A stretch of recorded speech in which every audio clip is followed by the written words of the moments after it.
ఎందుకు అలా చూపిస్తాడు? సాతాను కూడా చూపిస్తాడు.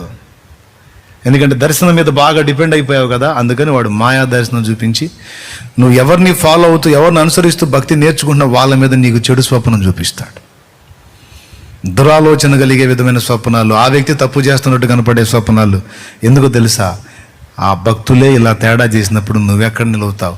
నువ్వు నిలవగలుగుతావు, నువ్వు తేడా పడతావు అని బలహీనపరిచి నిన్ను పాపంలో నెట్టేయడానికి.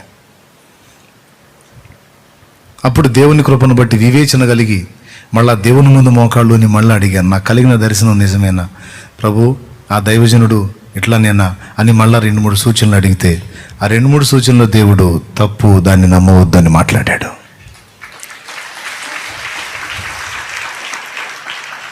అప్పుడు ఇక సరి చేసుకున్నా.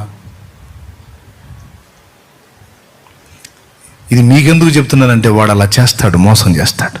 మాయా స్వప్నములు, మాయా దర్శనములు, మాయా ప్రవచనములో, మాయా ప్రేరణలో, మాయా స్వరములో వాడు వినిపించగలుగుతాడు, కల్పించగలుగుతాడు. మోసపోకూడదు.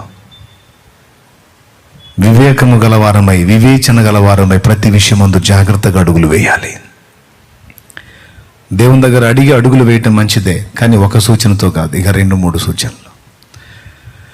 2-3 సూచనలు దేవుడు ధృవీకరిస్తాడు. ఆ తర్వాత ఇప్పుడు అమ్మాయికి పెళ్లి సంబంధం చూసావు, ఉదాహరణకి అడుగుతున్నావు, లేదా అబ్బాయికి అడుగుతున్నావు, బాగా దేవునితో కనెక్ట్ అయి ఉన్నావు, నువ్వు స్పష్టంగా చూపిస్తేనే అడిగేయాలని ఫిక్స్ అయిపోయావు. పిల్లల జీవితం, భవిష్యత్తు బాగుండాలి ఇష్టపడ్డావు, దేవుడు చూపించాడు. ఓ పర్సన్ చూపించాడు. ఒక సూచనతో ఆగకూడదు, ఇంకా 2-3 సూచనలు అడగాలి.